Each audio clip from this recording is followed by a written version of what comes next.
เพิ่นชื่อพัดลมให้อยู่ติชื่อลูกเขาเปิดใส่เป็นวัดเอายาซั่นอืมแต่ว่าเป็นวัดแล้วก็บ่ต้องเปิดได้น้อยเสียเงินตื้มน้อยสิพาลูกไปเคโนเคนิกอีกโอ้ยโดยกับค่ะขอบใจทั้งแม่อ้อยละลายเด้อที่ต่อก็เสิร์ฟเทิบเพื่อนให้ลูกก็ค่อยแม่อยู่มีแฮงเด้อความเจ็บอยู่สุดได้กำคาอยู่ทุกนี้เด้อแม่ไปใส่มาใส่ก็ขอให้เดินทางปลอดภัยก็ขอให้เป็นโฮมโพโฮมไซให้ลูกหลานตลอดไปเด้อได้เอาปุ๊บก็ได้เนาะแนม1 2 3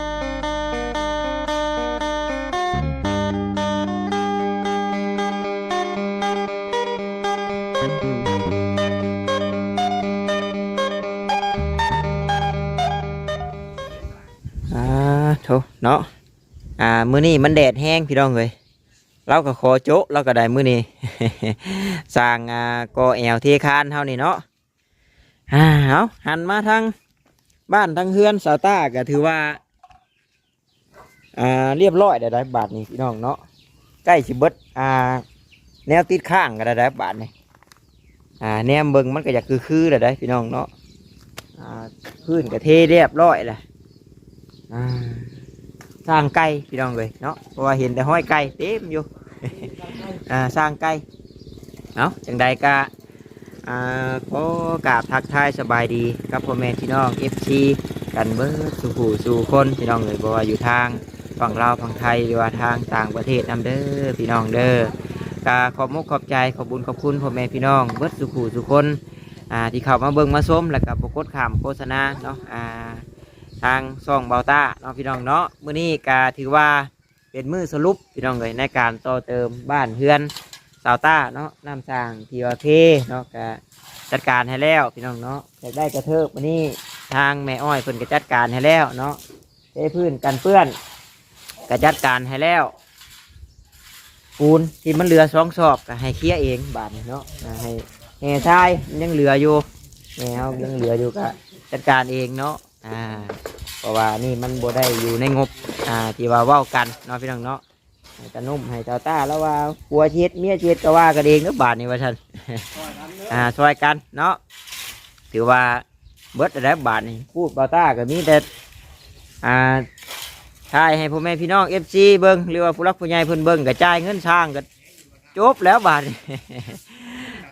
เนาะก็ดีมุกดีใจน้ำพี่น้องเลยถือว่าจำนี้แหละเนาะพี่น้องเนาะที่ผู้รักผู้ใหญ่เพิ่นอยากให้ได้อยากให้มีหลังจากที่บ่เคยมีเฮือนมีชานหลังจากที่บ่เคยมีที่มีทางมีบ้านมีช่องเป็นของเจ้าของเพิ่นก็เฮ็ดให้เบิดทุกสิ่งทุกอย่างพี่น้องเลยเนาะหาใช้เปรียบบ่ได้เนาะบุญกุศลของผู้รักผู้ใหญ่เพิ่นพี่น้องเลยนี่แหละบ่าวตาจังบอกหลายเถื่อเนาะว่าเอามีแต่จังใดนึกเถิงเนาะบุญคุณเพิ่นแล้วเนาะพี่น้องเนาะเพิ่นซอยเฮาเว้าขออนุญาตบาดคำนำคิดซะว่าพ่อแม่เฮายังปั่นให้เฮาบ่ได้ยังเฮ็ดให้เฮาบ่ได้ซำนี้เนาะพี่น้องเนาะเพิ่นบ่แม่นพี่บ่แม่นน้องบ่แม่นพ่อบ่แม่นแม่แท้ๆเฮาเพิ่นยัง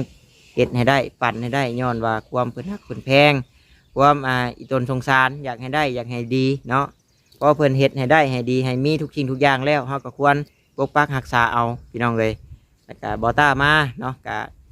ได้เป็นสะพานบุญในเพิ่นก็ดีมุกดีใจเนาะที่ว่าเห็นผู้ที่เคยลำบากเนาะฟื้นฟูขึ้นมาจนได้จนมีเนาะจนมีอยู่มีกินบางคนก็มีไม้มีมือต่อเนาะไปหาค่าหาขายนู่นนี่นั่นหลายๆคนได้ดิบได้ดีกระลายพี่น้องเนาะบางคนเพิ่นช่วยได้แล้วมีอยู่มีกินฟื้นฟูขึ้นมาแล้ว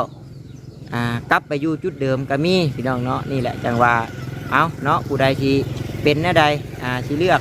ชีวิตแนวทางแนวใดก็แล้วแต่ไขมันบาดนี้เนาะพี่น้องเนาะเพราะว่าทุกสิ่งทุกอย่างเพิ่นเฮ็ดให้เบิดแล้วทั่วหัวดีพี่น้องเนาะพักหญ้าขาหุ่นบ่มีเพิ่นก็ซื้อแนวซื้อพันธุ์มาปลูกให้ต้นไม้ต้นตอกบ่มีเพิ่นก็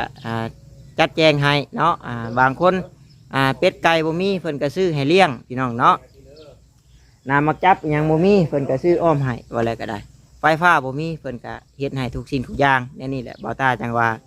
หาเนาะหาใส่บ่ได้พี่น้องเลยคุณงามความดีของเพิ่นเนาะนบเอาเนาะพี่น้องเนาะนี่แหละจังว่าโอ้ยเนาะมีแต่ บ่ตาเองกับบ่มีหยังตอบบุญแทนคุณเพิ่นพี่น้องเอ้ยก็มีแต่คำอวยชัยอวยพรเนาะขอให้ทางแม่อ้อยมื้อนี้อยู่ดีมีแห้งร่ำรวยๆสุขกายสบายใจเนาะให้อายุเพิ่นยืนยาวพี่น้องเลยเพิ่นเฮ็ดหน้าที่การงานอะไรก็ขอให้ประสบผลสำเร็จในหน้าที่การงานเนาะโรคภัยไข้เจ็บให้มาเบียดมาเบียนเพิ่นให้คุณพระคุณเจ้าคุ้มครองเพิ่นแล้วก็รวมถึงเนาะ FC เบิดสุขุสุคนหรือว่าผู้รักผู้ใหญ่เคยช่วยเนาะที่ผ่านมาพี่น้องเลยก็ขอให้บุญคำนำสู่เบิดสุขุสุคนพี่น้องเนาะแล้วก็ FC ผู้คอยเบิ่งคอยชมเป็นกำลังแห่งใจให้พี่น้องเลยก็ขอให้ได้บุญกุศลน้ำกันเบิดสุขุสุคนเนาะพี่น้องเนาะโอเคพี่น้องเดี๋ยวบ่ตาสิทายรอบๆให้พ่อแม่พี่น้อง FC เบิ่งน้ำกันเพราะว่าแล้วเนาะพี่น้องเนาะแต่ว่าเนื้อใดมันบกคักโบเน่เฮากะเฮ็ดเอาต่อเติมเอาพี่น้องเนาะหรือว่าปูนมันก็ยังเหลืออยู่2 สอบกับเครื่องน้อยนึงพี่น้องเนาะก็ถือว่าสามารถเทออกมานี่ชุดได้อยู่ทรายเฮานี่เบิดเนาะพี่น้องเนาะแต่ว่ายังสามารถได้อยู่เพราะมันปนกันแล้วกับแห่กับทรายสินะเอานี่ให้ซื้อบ่เอ้ยจ๊ะเนาะโอ้ยโอ้เอาสบายดีเอ้ยโอ้ยเนาะทั้งแป้งนัวทั้งเกลือโอ้ยเอาบุญคำน้ำชูเด้อเจ้าถึกเลข6 ตัวโอ้ยซื้อเกลือมาฝากพี่น้องเลยเกลือกับแป้งนัว เอาถือกะลีแล้วเว้ยโอ้บ่เคยซื้อเลขอยากถือเลขเนาะโอ้ยช่างว่านี่แล้วบ่ตาอยากว่าช่างไก่นั่นนี่มีแต่ห้อยไก่นี่บ่ได้มีห้อยคนนี่ช่างไก่เนาะว่าแล้วก็ชุมเจ้าผ่าก่อนนี่เด้อนี่เด้อเอาเนาะโชทาสีเก็บบัวละเอียดหลายบาทเนาะสบายดีสาวตาเพิ่นชื่อพัดลมให้อยู่ที่ชื่อลูกเขาเปิดใส่เป็นวัดเอายาฉันแต่ว่าเป็นวัดแล้วก็บ่ต้องเปิดได้หน่อยเสียเงินตื้มหน่อยสิพาลูกไปเคเนาะเคนิกอีกโอ้ยลำบากลูกเขาถือขนมบ่ได้ดีจังบ่เปลืองไฟเอาเนาะมันเว้าบ่ได้คนเฮาเป็นภูมิแพ้แต่ละคนมันสิคือกันเนาะคือแม่น้องมูนี่แล้วนอนในห้องไว้ได้น่ะแล้วก็เปิดพัดลมใช่แล้วก็สั่นเนาะได้บ่แม่นเว้าได้น่ะเราเปิดพัดลมแล้วก็สั่นญาติเนาะได้น่ะไปอยู่ในพัดลมเนาะพอเปิดใส่ตอนนั้นมันคนเฮาบ่คือกันได้พี่น้องเนาะคือลูกคอยบ้านเกิดมากก็เคยอยู่ในพัดลมบ้านเขาเปิดเขาให้ให้เนี่ยคนฮอดกันเปิดเขาให้แล้วแหละเป็นเสาเป็นยังมันทาเรียบร้อยเนาะนี่กับมันแห้งมันทั่วแล้วก็ปัดกวดล้างบาดดิโอ้ยหอยไก่พี่น้องอันเนี้ยนี่แหละบ่ตาจังว่าบัดถามมีแต่ว่าบ่แม่นไก่เพิ่นน่ะหอยไก่เด้เต็มอยู่หนูที่แหละบ่ตาจังว่าอบกินนะเหยไก่นี่ว่าต้มนะเหยมันหลายพวกแต่ว่าไก่กับโมเมนต์ไก่ตัวเองเราเลยอบบ่ได้ก็บ่เป็นนังดอกเพราะว่ามันโมเมนต์อยู่ในเฮือนพอดีแหละมันจังบ่พลาดมันฝืดๆเด้กันลื่น กันลื่นกี่ว่ากั้นใจโอ้ยช่างเพื่อนจะได้ขึ้นมาอีกเนาะมืออื่นนี่ว่าแล้วจับเจือเนาะเถอะคักแล้วสีเป็นระวังพลาดเด้อฉันหัวกันไดโอ้ยก็ระวังเอาแหละเนาะพี่น้องเนาะเฮ็ดดีชำใดฝืดชำใดก็พลาดคือเก่าบาดพลาดพี่น้องเนาะบ่ได้หาว่ามันมืนชั้นจังซี่มันพลาดกันได้นี่แต่ว่าระวัง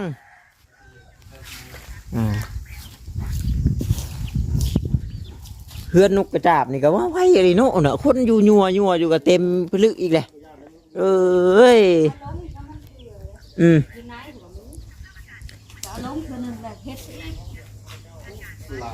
ชาวากานั่นยังว่าเพิ่นว่าปิ้งทานจักสิเมนควมเพิ่นรีบ่เพิ่นว่าปิ้งทานได้กามาเข้าข้อไก่นะปิ้งใช่ลูกข้อไก่นะข้อไก่ข้อหยังเมนเขาเบิ่งโลดใน YouTube กับเพิ่นก็ว่าอะไรได้เพิ่นว่าได้ผลได้ ปิ้งไปหานิบไว้ตามเจข้อไก่ข้อการบ่กล้าเข้าเพิ่นว่ามันว่าปิ้งมันบ่หรือว่าจังใดเอาเนาะแล้วก็ค่าสร้างเพิ่นก็15,000พี่น้องเลย15,000แบบว่าสิจ่ายเป็นเงินกีบเนาะก็ไล่ตามเรทตลาดเฮานี่แหละพี่น้องเนาะ630,000ถืออยู่จักล้านละบาทเนาะสิบ่ได้ติดหนี้สร้างซะบ่พี่น้องเลยเบิ่งก่อนไอ้ดอกรอบนี้เพิ่นมาบ่หลายคนเนาะคือสิได้ช่วยงานดอกงานดองหลายงานอยู่15,000 บาท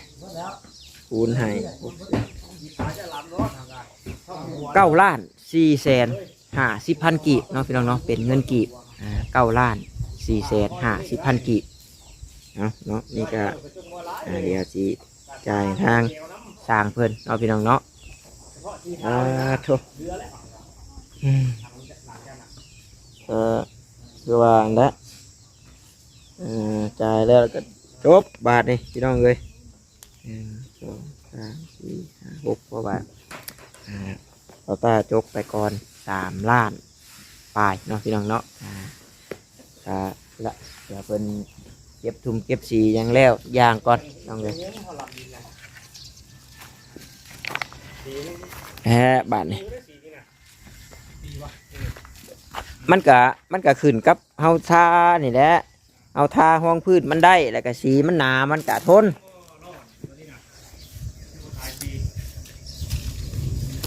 แต่ว่าสีโบแมนของแท้นั่นเฮาไปเพื่อชื่อมันก็ติดได้มันคุได้มันเป็นจะคือปูนนี่นั่นน่ะนี่ถูรถนี่น่ะมันมีสีหมอกเนาะแม่นมันเสียว่ามันต้นเลยโอ้ยคักเราได้นั่นน่ะ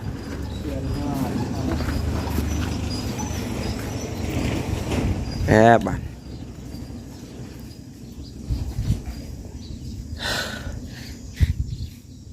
เด็ดเอาเนาะยังไงจำมันนักกะกัดออกเด้อทำมันนักกะฮักทีบรถอันนึง แต่ว่าโอ้ยเจ้าต้องเป็นห่วงนิดหน่อยพอยมันเป็นหน่อยพอยมันเหี่ยนนะเบาแล้วบัดนี่แมนมันผืดอยู่แล้วพอยมันยังอันนี้ไปขึ้นกับไปถึงที่เบิ้งแหละฉันเจ้าก็หาเนี่ยห้อยเรือบอกเรืออยู่บ่นั่นแบบสั้นเอามาอันให้ตานุ่มมันก็ขึ้นให้นั่นเอาปูนมาติดให้มันชูงขึ้นหันโอ้ยคักแล้วทำพระเอกก็แหละยังผืดอยู่ข่อยเบิ่งสีหน้าเจ้านี่แต่ว่าพลอยมันยังขับเดี๋ยวเจ้าโยมไปโยมมาพลอยก็เหียนเข่าว่าเขาเอายางเกิบสิได้เห็ดแต่ยังใครกลัวไปหาอยู่พุ่นอยู่แล้วคนเนาะใครอยู่ได้แบบมันยอมไปใกล้บ้านเฮานี่มันกับบ่ได้คอยโยมกูมือดอกบ้านนี่โยมก็โยมบ่ร้ายบ้านนี่จะอังนะมันโมมินบ่เฮาบ่ได้ใช้แต่โดนนั่นนี่เพราะว่าชาน้ำก็เฮาไว้โดนนี่เฮาบ่ได้ตอกมันโดนกับมินเนาะเอาพักก่อนพี่มาขอบมุกขอบใจทั้งแม่เพิ่นก่อนบัดนี้แล้วได้บัดนี้เนาะอย่างเอาอยู่ใส่เนาะเอาอยู่นี่ก็ได้เนาะเอาอยู่นี่แหละมันคือคักแน่บอกมันนี่เอามันยังโมแห้งไงเนาะสียังโมแห้ง